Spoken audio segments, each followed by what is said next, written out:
Here to reveal a plan for a trip around the moon is the chief of the guided missile development at the United States Army's Redstone Arsenal, Dr. Werner von Braun. A voyage around the moon must be made in two phases. A rocket ship taking off from the Earth's surface will use almost all the fuel it can carry just to attain a speed great enough to balance the pull of gravity. Unpowered, it will then keep circling the Earth in an orbit outside of the atmosphere. This is the first phase.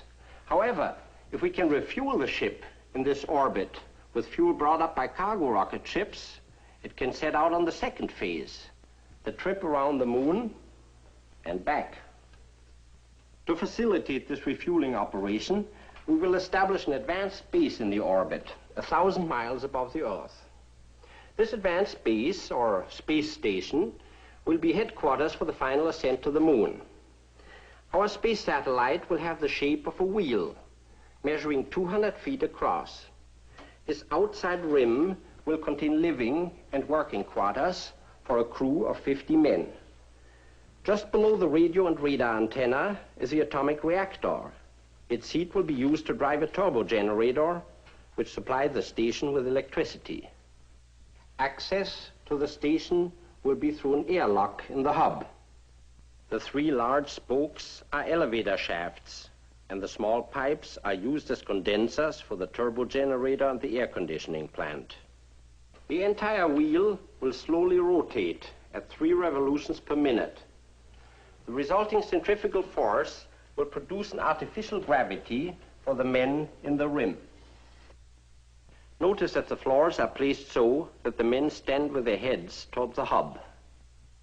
The wheel is divided into 9 sections. The first section is headquarters and communications. The next section will be for Earth weather observation and prediction. Military reconnaissance experts, aided by powerful optical and radar telescopes, will observe every point on the globe as the space station makes its complete trip around the Earth every 2 hours. Next is the emergency hospital section. And then the astronomy division, where men will keep an eye on the rocket ship as it makes its trip around the moon. The rest of the space station will house calculating machines, maintenance facilities, air conditioning equipment, living quarters, and even a botanical and zoological laboratory. This entire space station will have to be prefabricated and tested on the ground. After dismantling, it will be transported in pieces up to the orbit. For the difficult job of reassembling the structure, we have provided a new type of spacesuit. Using gyros and 2 small rocket motors, the operator can tilt and move in any direction. Located outside will be 7 remotely controlled mechanical arms, each a specialized tool. By rotating himself within the spacesuit, the operator can use any of the arms for the variety of tasks in assembling the space station. When the day arrives for construction to begin, the thousands of parts for the space station will be transported to the orbit by our multi-stage rockets. We merely replace the winged passenger section with a simple cargo-carrying nose. These cargo ships will be unmanned. A passenger rocket, 1,075 miles above the Earth, will guide each of the 12 approaching cargo rockets to their rendezvous in the orbit. This ship, which circles the Earth every 2 hours, will be the command post until after the space station is finished. On the ground, the first of the cargo rockets is ready for takeoff. When the guide ship reaches the correct position in the orbit, the cargo rocket is fired. While its motors are firing, the cargo rocket is controlled by an automatic pilot, like a guided missile. Up in space, the blast-off is observed with the aid of optical instruments. In the guide ship, the navigator locks his tracking radar on the rising cargo rocket. At about 24 miles altitude, the first stage breaks away and the second stage motors fire. 2 minutes later, the cargo head blasts away from the second stage. and continues firing until its speed reaches 18,468 miles per hour. Automatically, the motor cuts off. Now, with the aid of remote controls, the navigator rotates the rising cargo rocket so that when it arrives later in the orbit, it will line up with the guide ship. Here, at 1,075 miles up, follows the most precise maneuver of the entire operation. The motor of the cargo rocket is fired again until its speed and course exactly match that of the guide ship. Radar remote control will enable this maneuver to be performed with a high degree of accuracy. 56 minutes have now elapsed since takeoff. The cargo ship is floating in space, 2,000 feet ahead of the guide ship. 2 crew members make their way to the cargo head to begin the unloading operation. First, the motor and tanks are detached. Then 2 bottle-type construction suits are removed from the hull. When fitted in the airlock, each of these construction suits will receive an operator.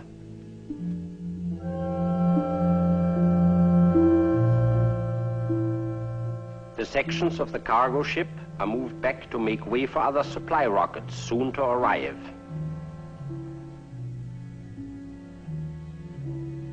Construction of the space wheel now begins.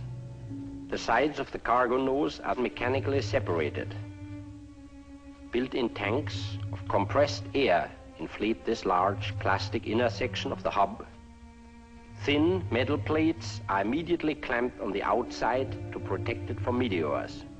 The first workday in space draws to a close.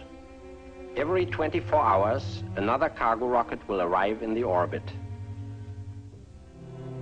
When the airlock is attached, the pressurized hub section can be used as temporary quarters for eating and sleeping. Each succeeding load is carefully scheduled so that the parts of the station can be assembled in correct order.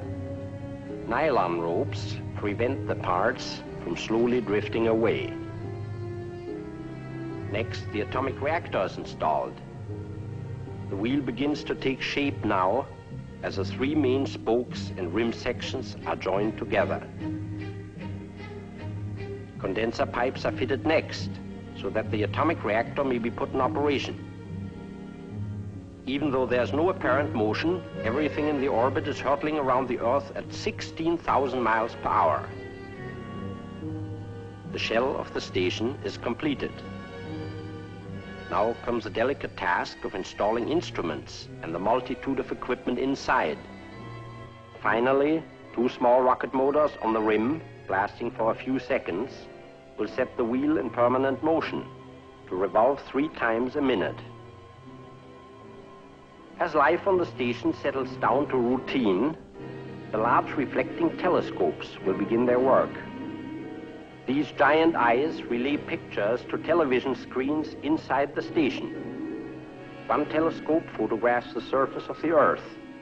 Another keeps a constant watch on the Earth's weather, while the third is trained on our next objective, the Moon.